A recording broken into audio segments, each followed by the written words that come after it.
La verdad detrás de la gala comenzó con un frasco de limpiador que tembló en una mano y un reloj de pulsera que marcó la hora exacta en la de otro. Fue la imagen mínima que resumió todo. La mano de Paola Vallejo, ennegrecida por el trabajo cotidiano, apurada en secar una mancha en el mármol, y la mano de Octavio Gallardo, cubierta por un reloj carísimo, que abrió la puerta de la sala con la suficiencia de quien nunca se pregunta por el brillo que él heredó. Esa diferencia, pequeña y cortante, fue el primer plano de una historia que nadie en la mansión esperaba que pusiera en jaque la fachada de la noche. Paola llegó a aquella casa en una rutina que ya conocía por instinto. Limpiar grandes salones le había enseñado a moverse sin hacer ruido, a calcular los centímetros entre un vaso y la sombra de una lámpara, a anticipar la caída de la conversación para pasar el plumero sin ser notada. Había llegado allí con sus manos, sus paños y un título guardado en la mochila, Administración y Gestión de Personas. Nadie en el circuito de empleo había mirado esa carpeta con la misma intensidad que miraban una presentación de LinkedIn o un currículum en papel. La vida no había sido amable con las oportunidades y la ciudad no siempre atiende a la formación cuando pesa más la red que el mérito. La oferta ocurrió como si fuera casualidad, pero no lo fue. Octavio bajó por la escalera principal, vestido de etiqueta, con esa mezcla de velocidad y absoluto control que tiene quien está acostumbrado a decidir por los demás. Atravesó la cocina y cruzó la mirada con Paola cuando ella estaba recogiendo las migas de la mesa del comedor. No fue una mirada amable, fue una medición en vivo. Lo que dijo sonó como un gesto pensado para minimizar a quien lo recibía.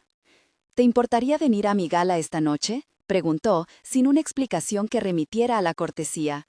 Su intención quedó clara cuando añadió: no para hablar, para acompañarme, para que la gente vea que soy un anfitrión que cuida las formas.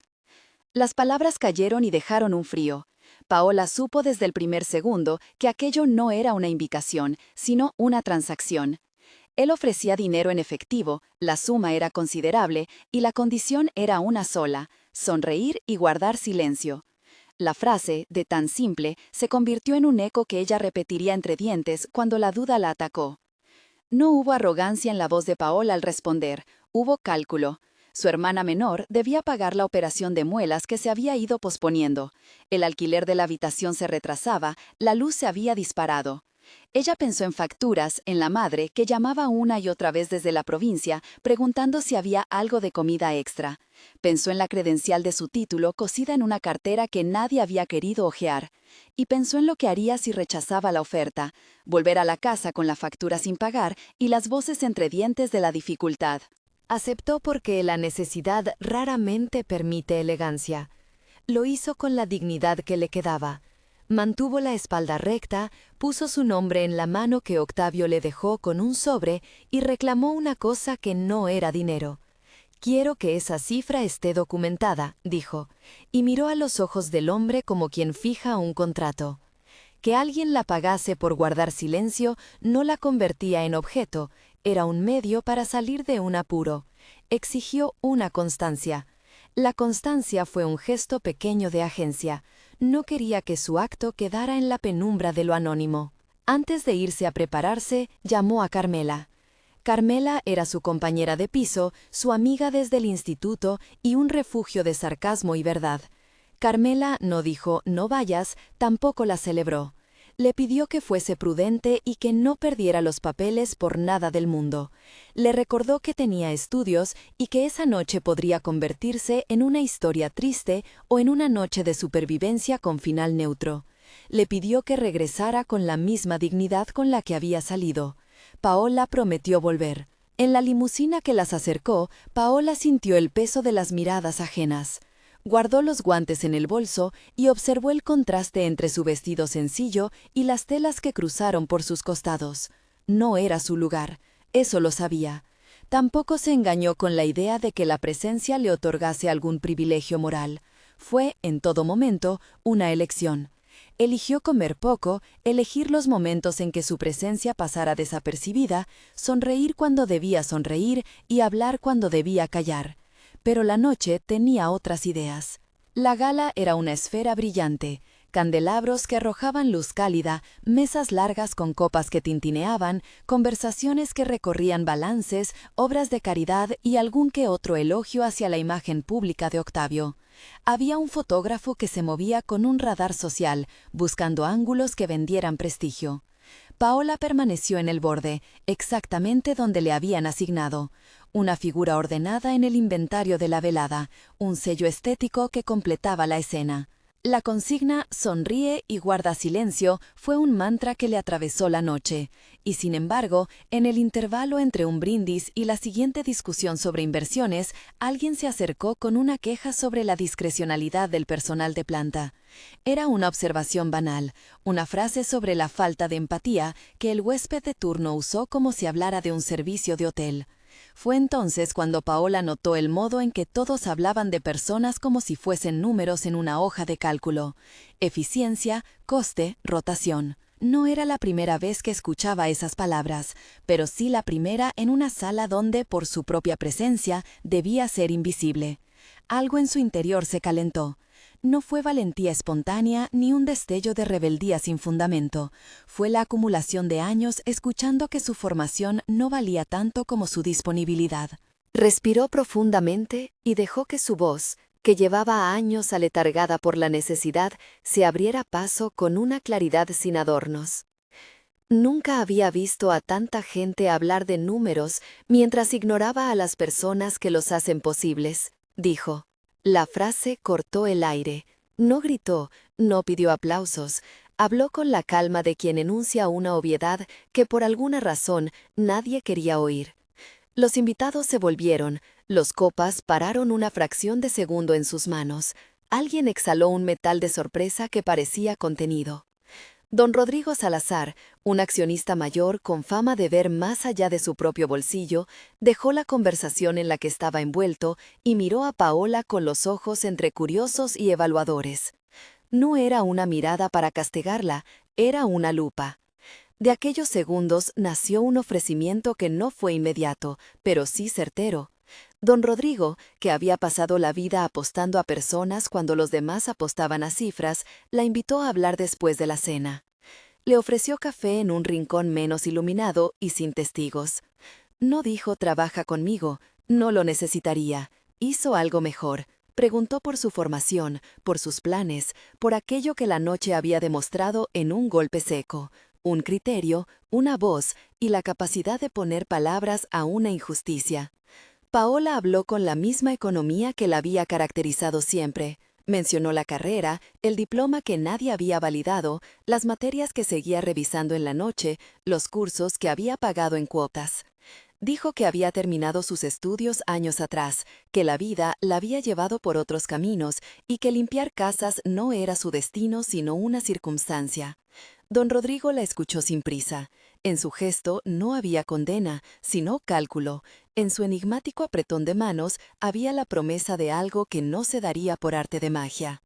«Si quieres, mañana vienes a la oficina», ofreció don Rodrigo. «Te deo talento y no voy a dejar que se pierda por falta de oportunidad». La oferta vino envuelta en el aura de una segunda oportunidad. No fue condescendiente.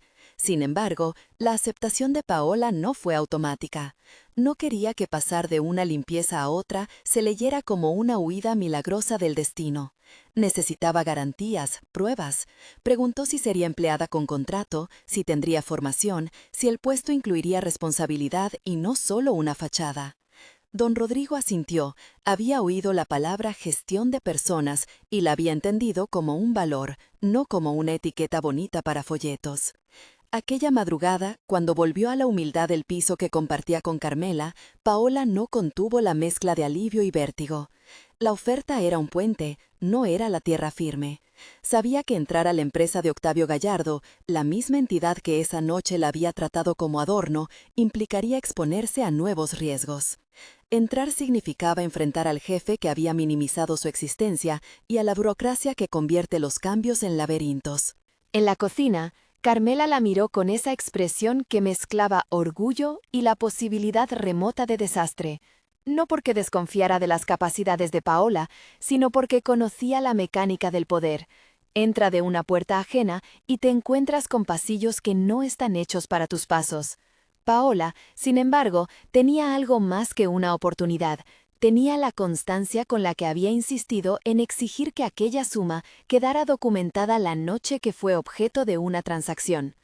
Exigir papel reforzó su posición ante quienes, a menudo, prefieren la sombra. Antes de dormir, revisó su currículum, ordenó las notas de una asignatura que había cursado una década antes, repasó términos que creía oxidados, no por miedo a equivocarse, sino por el gusto secreto de comprobar que la memoria de sus estudios no había sido del todo consumida por el tiempo. Dormiría con la sensación de que si bien el puente era estrecho, estaba hecho de barro y de algo más, de la certeza de que tenía herramientas. Al día siguiente, cuando cruzó la puerta de vidrio del edificio donde se concentraban las oficinas de la holding, sintió una mezcla conocida de frío y expectativa. La recepción era un claro discurso de mármol y vidrio. Nadie la recibió con la familiaridad con la que saludaban a los directivos, tampoco la miraron con la distancia inquebrantable con la que suelen tratar a la seguridad. Fue un término medio incómodo. Beatriz Torres, que más tarde se convertiría en su supervisora y en una aliada frontal, fue la encargada de darle la bienvenida. Beatriz no era de los gestos grandes, tenía una mirada analítica y una manera de decir las cosas que las hacía parecer medidas por una balanza. «Bienvenida», dijo Beatriz en voz baja. «Aquí no vas a tener que sonreír por obligación, vas a tener que hablar, a veces mucho».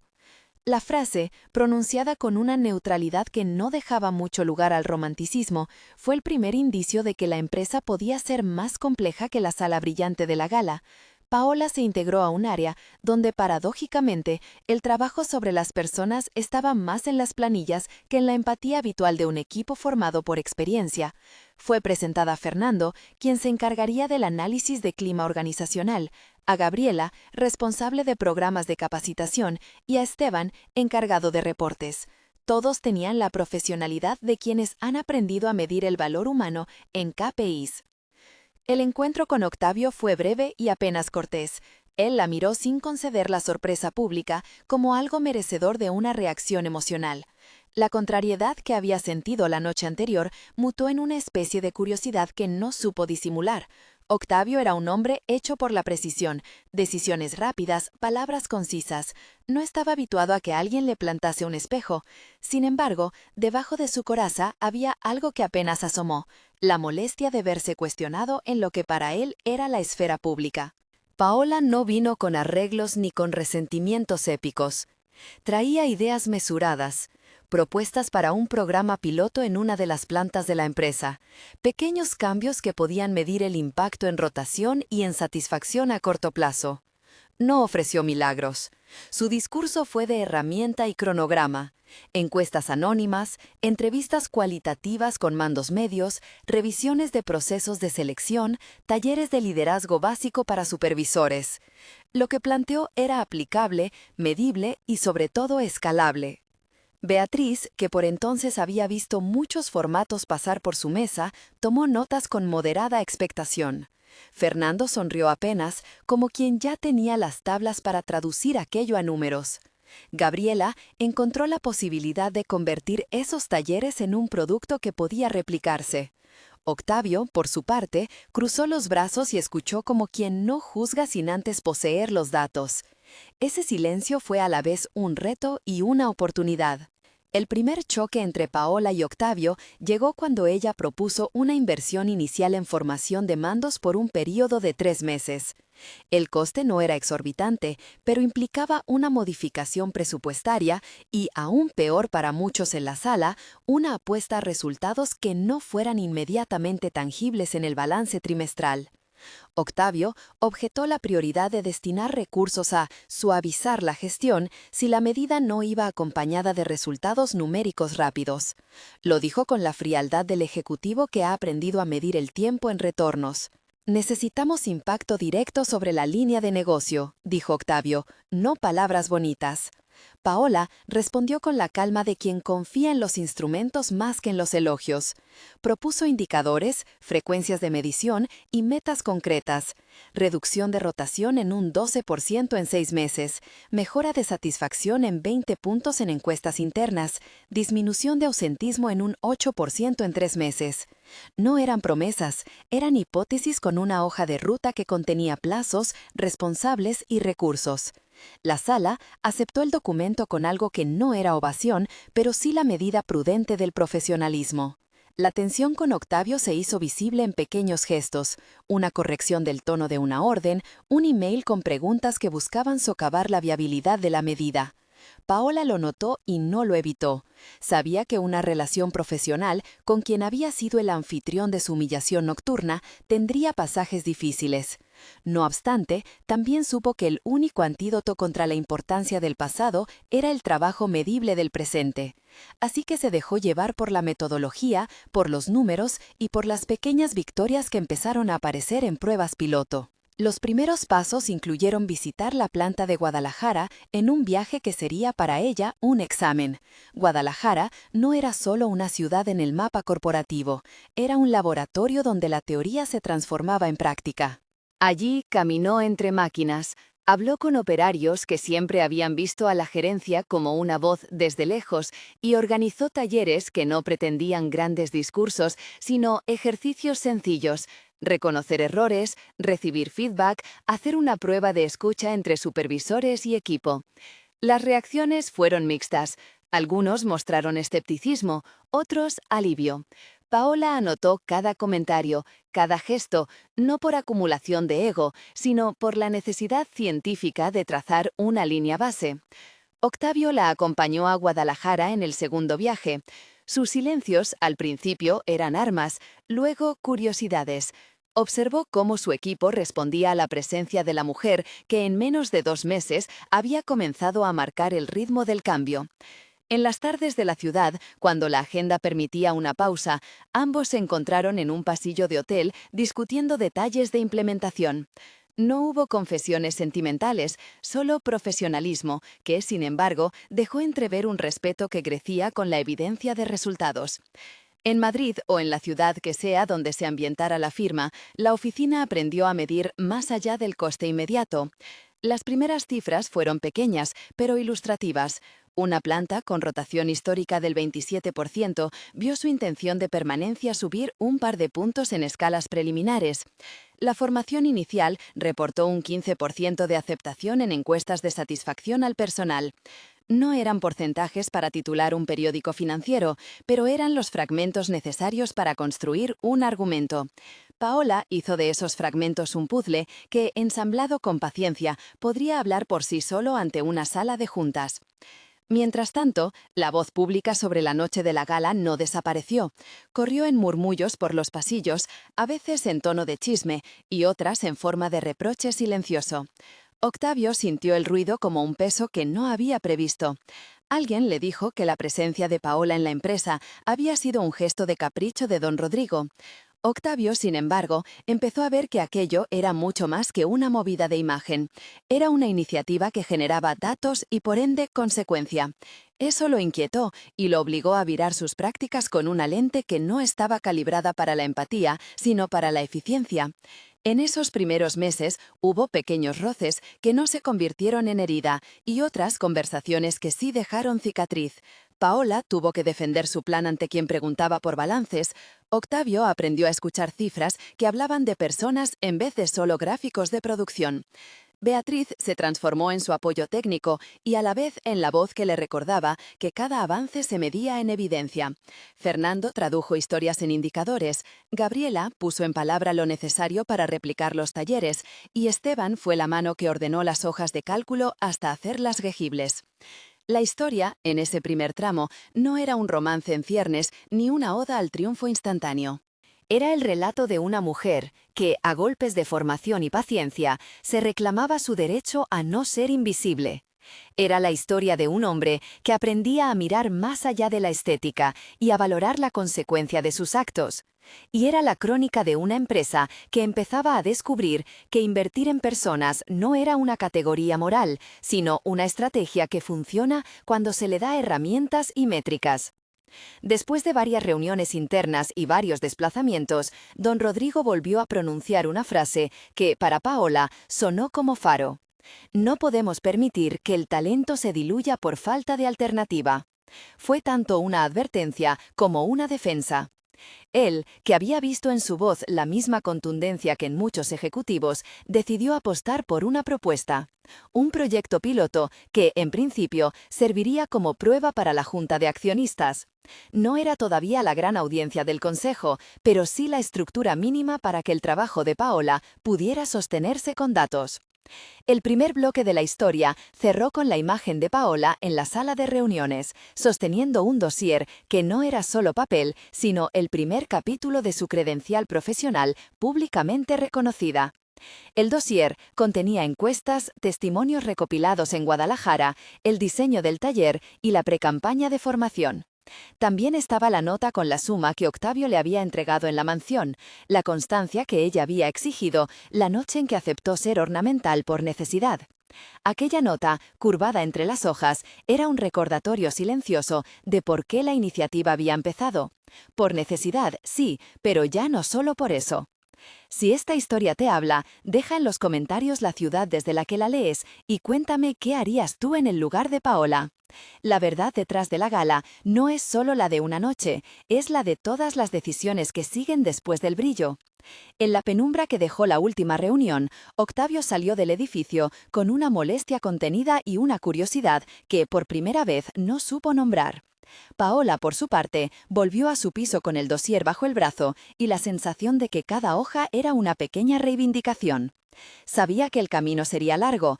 Había accionistas conservadores que verían la iniciativa como gasto. Había resentimientos internos que florecerían al calor del cambio. Y sobre todo, había la historia pública de la gala que aún necesitaba ser reescrita. Cuando recibió el correo que formalizaba el proyecto piloto y la invitación para presentar los avances en 3 meses, sintió una mezcla de vértigo y alivio. No era todavía la votación del Consejo ni la certeza del triunfo, pero era la estructura que permitiría que sus propuestas existieran en papel y no se quedaran en buenas palabras. Abrió la carpeta y entre los datos encontró una invitación a viajar a Monterrey para replicar el programa en otra planta. Era la primera vez que se le pedía expandir su trabajo. Fue una oportunidad y también una prueba, poner en marcha aquello que había diseñado lejos del control central, con variables diferentes, con supervisores que no conocían su nombre más allá de un correo corporativo. La noche antes de irse a Monterrey, Paola repasó la ruta del taller, los ejercicios, las preguntas para las entrevistas.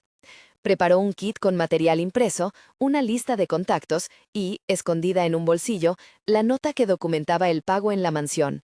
No para aferrarse al pasado, sino para recordar que su presente había nacido de una elección compleja, y que, aunque aquella elección había sido forzada por las circunstancias, su futuro iba a ser construido con trabajo y evidencia.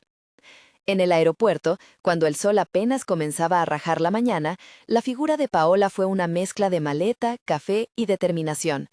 A su lado, la ciudad despertaba ajena a las pequeñas batallas que definen vidas. Ella pensó en Carmela, en Beatriz y en don Rodrigo, y en la noche en que decidió no permanecer callada.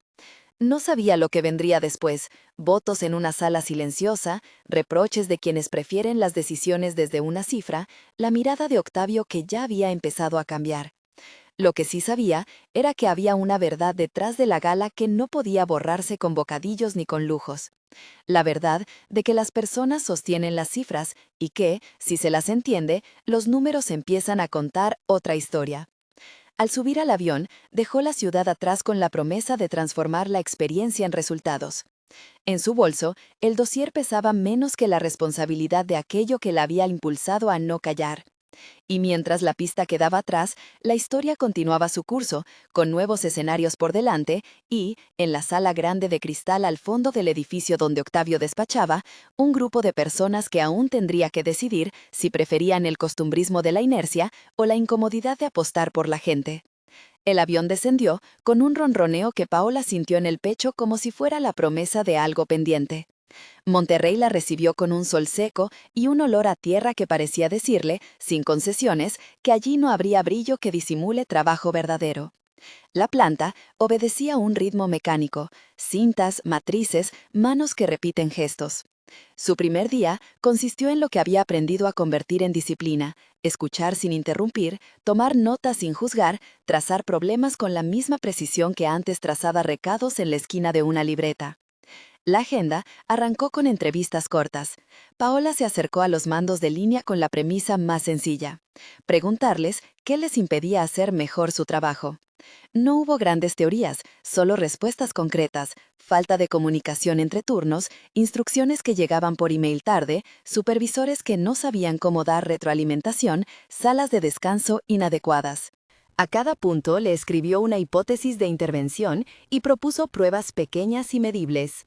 Fernando tradujo cada respuesta en variables, Gabriela tomó la metodología de los talleres y la ajustó al contexto local.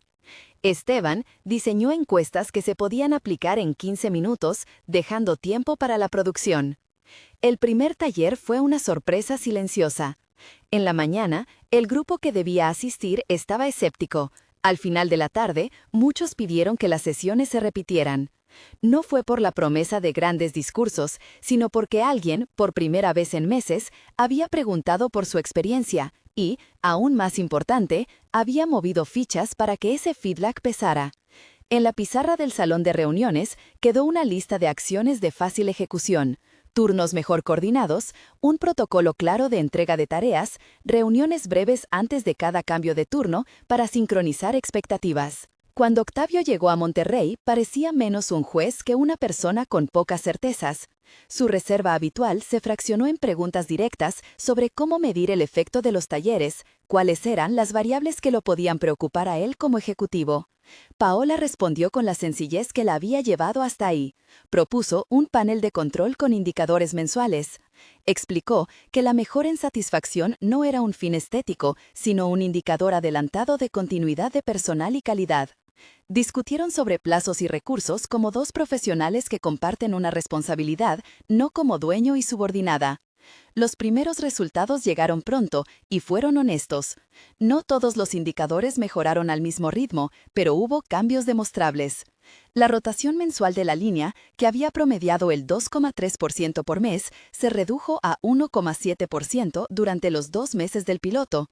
En términos anuales, significaba una reducción proyectada del 26% en la rotación.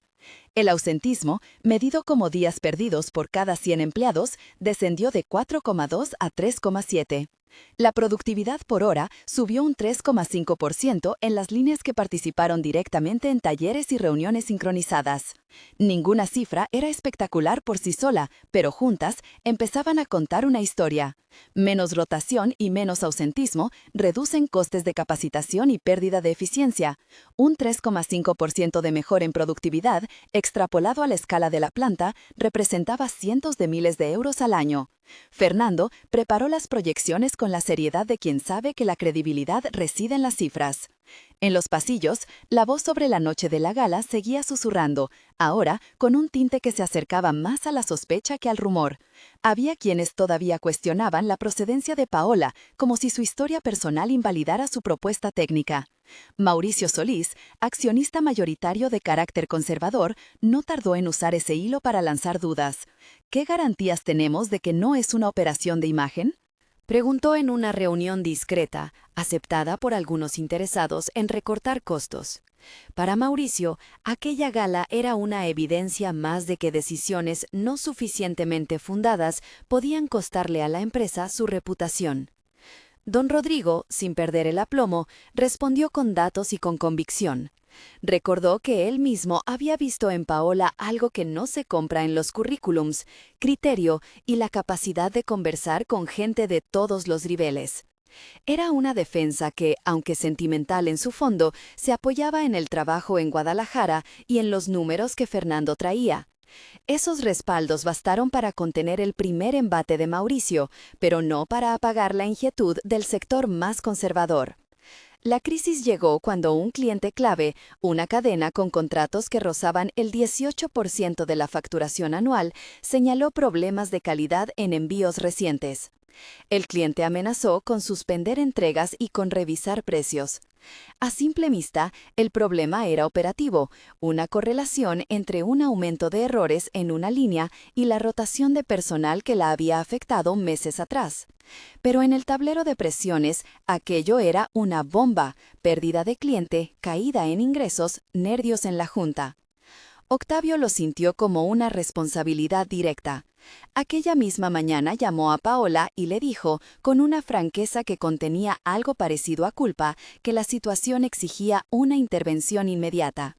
No hubo reproche en su voz, pero sí la conciencia de que algunas decisiones pasadas, priorizar reducción de costes por contratos sin medir efectos humanos, habían contribuido al desequilibrio.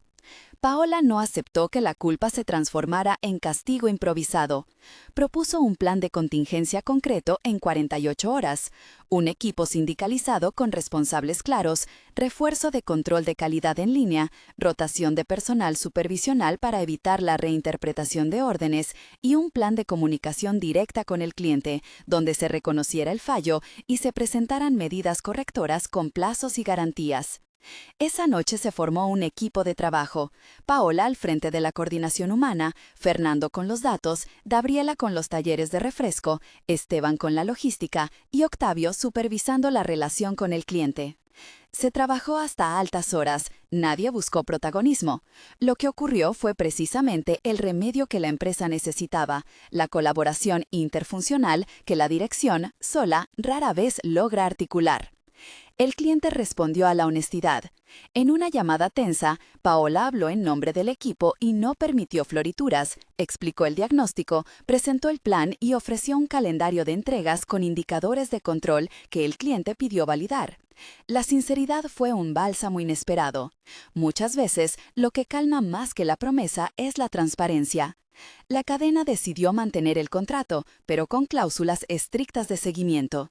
Era un voto de confianza que exigía resultados. Mientras la empresa remendaba la relación con su cliente, Mauricio reavivó su discurso público en el consejo. Era momento de recortar programas que no demuestren retorno. Las inversiones en capital humano podían esperar. Pidió cifras y riesgos. Paola y Octavio supieron que la convocatoria al Consejo Extraordinario sería el campo de batalla definitivo. La dirección debía convertir los pilots en evidencia sólida, argumentos medibles, testimonios y una narrativa robusta que ligara los cambios humanos a indicadores económicos reproducibles. La preparación para la reunión fue una carrera contra el tiempo. Paola no se dejó arrastrar por la teatralidad, reunió los datos, los afiló y los sometió a la pregunta más severa que conoce un buen profesional: ¿qué falla si alguno de estos supuestos resulta inexacto? Fernando afinó la metodología de extrapolación. Gabriela elaboró una síntesis en cifras para mostrar el impacto en costes y en la probabilidad de retención de clientes. Y Esteban aseguró que los números llevaran trazabilidad para que nadie los desacredite como anécdotas. En la documentación figura lo esencial: una proyección realista, no optimista, que mostraba que, con una inversión anual de un 0,8% del presupuesto operativo destinado a programas de formación y clima, la empresa podría reducir su rotación anual en 20% en 2 años, disminuir el ausentismo en 6% y mejorar la productividad promedio en 4%. Todo ello traducible en una reducción de costes por capacitación, aumento de producción útil y menor riesgo de incumplimiento de contratos. Si se añadía la variable de retención de clientes, demostrada con el caso reciente, las proyecciones apuntaban a un retorno sobre la inversión ROI del 1,7 a 1 en 2 años, es decir, por cada euro invertido, la empresa recuperaría 1,7. No era un milagro, era la suma de medidas pequeñas calculadas con disciplina. A medida que se acercaba la fecha, la tensión subió. Mauricio publicó en algunos círculos la insinuación de que la contratación de Paola estaba motivada más por una preferencia personal de don Rodrigo que por una estrategia empresarial. La insinuación buscaba erosionar la legitimidad de la propuesta y, en última instancia, la figura de Paola. Ella, que había vivido el peso del juicio social, no se amedrentó. Decidió que el consejo vería pruebas concretas, no historias personales. El día del Consejo Extraordinario, la sala fue un teatro de rostros, accionistas, miembros del comité, asesores externos y un grupo de empleados que observaba la sesión desde una sala contigua. Octavio abrió la reunión con tono medido y asumió la responsabilidad por haber permitido, en primera instancia, que la gala y sus consecuencias se convirtiesen en argumento político. No fue un acto teatral, reconoció errores en políticas de reducción de costes que en algunos casos habían externalizado costes humanos. Su humildad trajo credibilidad. Paola empezó su presentación sin solemnidades. Llevó una carpeta con casos concretos, nombres de plantas, proyecciones y testimonios anónimos que sintetizaban, en pocas líneas, el impacto de las medidas. Mostró gráficos simples y comparativos. Guadalajara, tras 6 meses, redujo rotación de 27% a 18%, una mejora de 9 puntos. Monterrey, en 2 meses, replicó una reducción de 2,8 puntos en rotación y una mejora del 3,5% en productividad en las líneas intervenidas. Presentó cifras de ahorro. El coste estimado por rotación evitada en una planta de su tamaño supondría un ahorro anual de aproximadamente 420.000 euros en costos directos e indirectos. Añadió además el dato que muchos esperaban. La probabilidad de perder al cliente clave había disminuido 70% desde la implementación del plan de contingencia. Los números hablaban en un lenguaje que los conservadores entendían: riesgo mitigado, coste controlado, retorno mesurable. En la sala, Mauricio atacó con severidad. Pidió votos para recortar el programa humano y reasignar fondos al corto plazo. Argumentaba que la volatilidad del mercado no permitía apostarlo todo a iniciativas blandas. La disputa era más ideológica que técnica. Para Mauricio, el liderazgo debía sostenerse en cifras tangibles y activos visibles. Para Paola y sus aliados, las cifras tangibles emergían precisamente al reconstruir condiciones humanas. Don Rodrigo, que había observado el proceso con la paciencia de quien sabe que las apuestas tardan en pagarse, habló a favor del proyecto y de Paola. Su intervención fue breve y directa. Recordó que la historia de la gala no era un símbolo de escándalo, sino una llamada de atención sobre la legitimidad de los recursos humanos. Pidió votar con datos, no con prejuicios. Beatriz presentó testimonios técnicos sobre implementación y replicabilidad. Fernando, con la calma de quien atraviesa hojas de cálculo, defendió la metodología. Gabriela destacó la aceptación cultural en las plantas. Varios miembros independientes ponderaron la evidencia. Al final, la votación fue estrecha. La sala se dividió, pero la combinación de evidencias, defensa técnica y, sobre todo, la voluntad de auditar resultados por terceros inclinó la balanza. La decisión fue mantener el programa con una cláusula de revisión trimestral y una comisión de monitoreo independiente. Mauricio, que no logró la mayoría, mantuvo su postura crítica, pero la empresa había decidido apostar por un camino distinto: la inversión ordenada en personas con control y evaluación. La victoria fue profesional y a la vez personal. Para Paola significó la validación de su trabajo, para Octavio la posibilidad de reencauzar su liderazgo. Sin embargo, el ambiente seguía cargado. La narrativa pública sobre la gala y la relación incipiente entre ambos no desaparecían. Algunos sectores especulaban y los periodistas enviaban preguntas que rozaban lo personal. Octavio, consciente del riesgo reputacional y de las implicaciones éticas, convocó a Paola para hablar sin testigos. Se encontraron en la terraza del edificio cuando la ciudad comenzaba a apagar su actividad. El aire olía a cemento y a metal templado. La luz del atardecer les dio una intimidad sin espectadores. Octavio habló primero, con una voz que intentaba ordenar lo que lo desbordaba. «No quiero que esto se haga a escondidas ni que te haga daño», dijo. «Si esto va a ser más que trabajo, lo haremos con reglas claras». Paola escuchó. No buscó respuestas evasivas. Había aprendido a valorar los límites y a no confundir deseo con urgencia. «No quiero que mi historia se use para desacreditar el trabajo», respondió ella con calma. «Tampoco quiero poner en riesgo lo que hemos logrado. Si hay una relación, la manejaremos con transparencia. Pero también te digo algo, no voy a esconderme por miedo a que algunos la critiquen. No por orgullo, sino por honestidad». Hablaron entonces de medidas concretas, declarar la relación a la Junta, establecer que Octavio se apartaría momentáneamente de la supervisión directa de Paola, crear un comité de ética que dictara procedimientos y acordar que cualquier decisión de ascenso o remuneración sería evaluada por un panel que incluya a miembros externos. Fue un pacto nacido de respeto y responsabilidad. No hubo promesas grandilocuentes, sino pasos concretos que protegían tanto a la persona como a la empresa. La transparencia para ambos era no un gesto ornamental, sino una obligación. La confesión, cuando llegó, no fue un monólogo heroico, sino un intercambio que evitó dramatismos.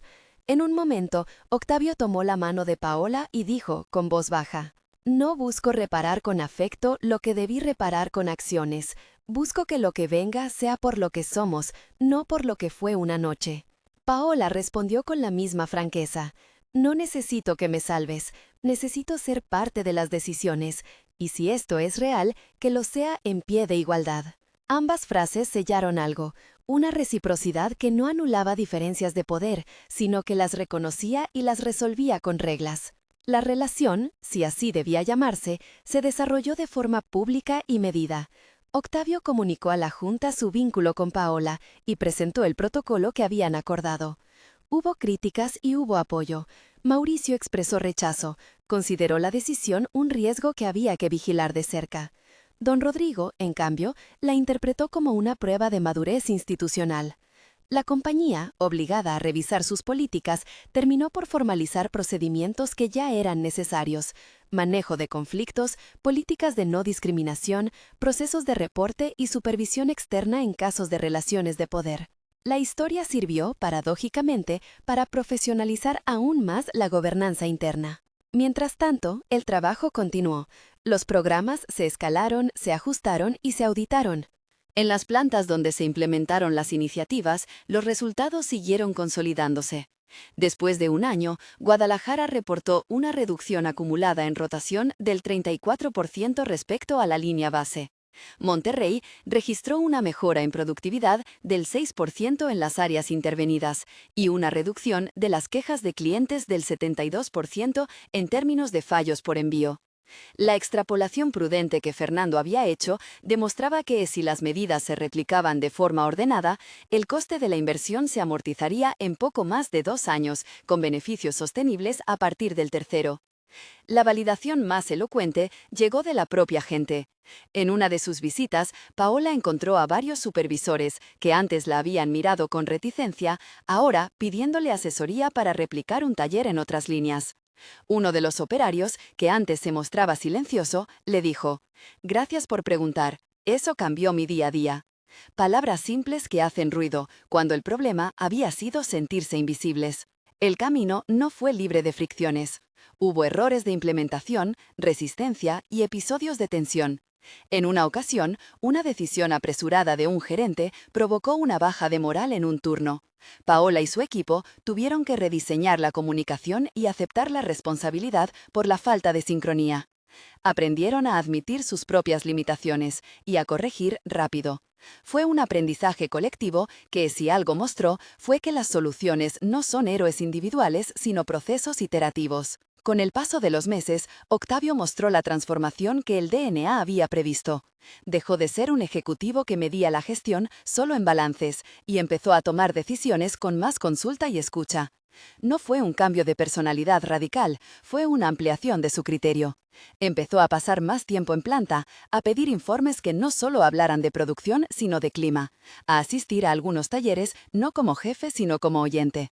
Esos gestos, repetidos, fueron la evidencia de que su evolución no era teatral. Don Rodrigo siguió siendo su aliado confidencial, no como padrino, sino como aquel que había apostado por una persona cuando otros solo apostaban por cifras. Sus intervenciones en el Consejo se volvieron más frecuentes en defensa de la supervisión externa y de la evaluación técnica. Beatriz consolidó su papel como puente entre la operación y la estrategia y comenzó a ocupar un lugar central en la implementación de programas.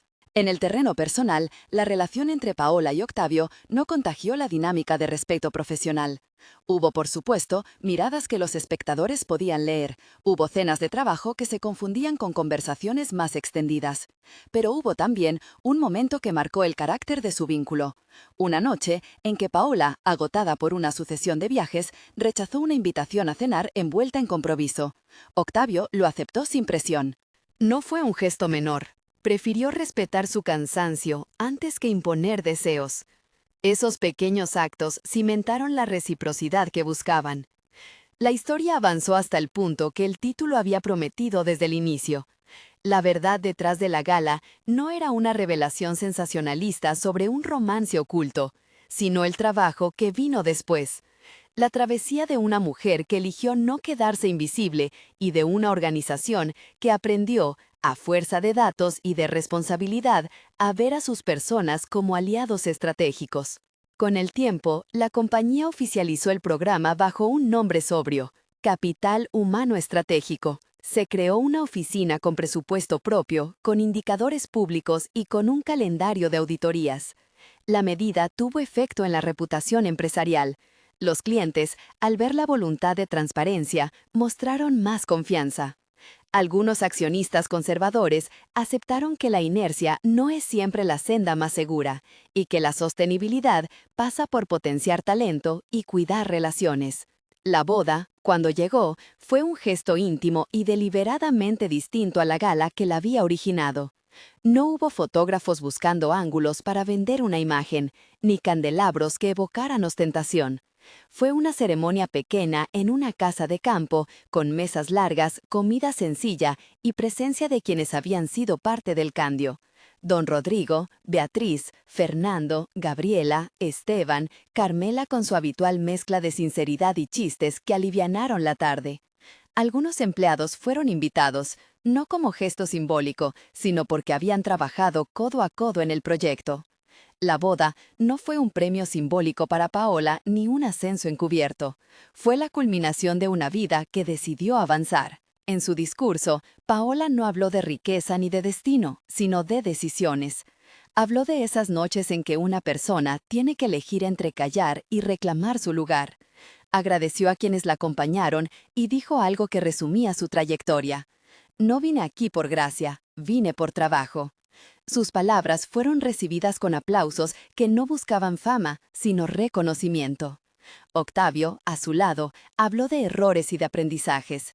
Dijo que había descubierto que dirigir no es ordenar, sino ponerse a la escucha cuando más difícil parece.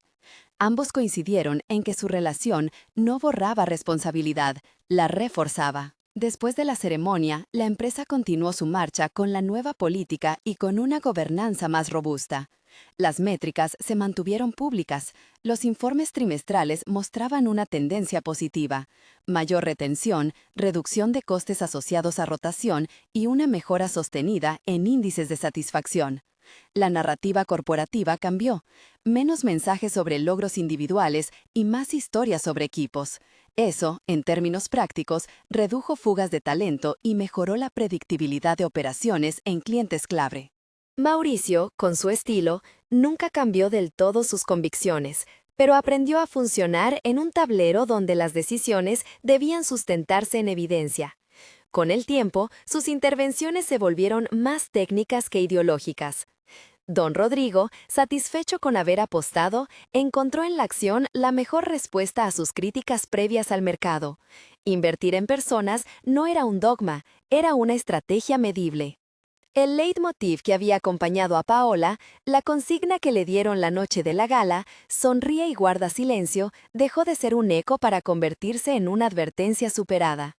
En las oficinas se repitió la frase en tono distinto, primero como recuerdo de lo que no se toleraría y luego como lema invertido: "pregunta y hazte oír". El cambio cultural fue material. Se instauraron reuniones de feedback, canales de denuncia anónima y protocolos de escucha que no se limitaban a la retórica. En lo personal, Paola siguió guardando en la carpeta una copia de la nota con la suma que recibió en la mansión. No por rencor ni por venganza, sino como recordatorio de por qué había empezado. Esos papeles le servían para no olvidar la necesidad que la impulsó a aceptar un gesto humillante por supervivencia, y a la vez para ver cuánto se puede transformar una vida con oportunidades legítimas. El leitmotiv que había acompañado a Paola, la consigna que le dieron la noche de la gala, sonríe y guarda silencio, dejó de ser un eco para convertirse en una advertencia superada. En las oficinas se repitió la frase en tono distinto, primero como recuerdo de lo que no se toleraría y luego como lema invertido, pregunta y hazte oír. El cambio cultural fue material. Se instauraron reuniones de feedback, canales de denuncia anónima y protocolos de escucha que no se limitaban a la retórica. En lo personal, Paola siguió guardando en la carpeta una copia de la nota con la suma que recibió en la mansión, no por rencor ni por venganza, sino como recordatorio de por qué había empezado. Esos papeles le servían para no olvidar la necesidad que la impulsó a aceptar un gesto humillante por supervivencia, y a la vez para ver cuánto se puede transformar una vida con oportunidades legítimas. Fue una lección que compartió en charlas internas.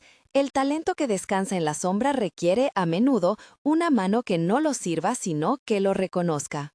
Los días siguieron. Carmela volvió a la ciudad con proyectos propios. Fernando fue promovido a una posición donde pudo traducir la analítica en estrategia.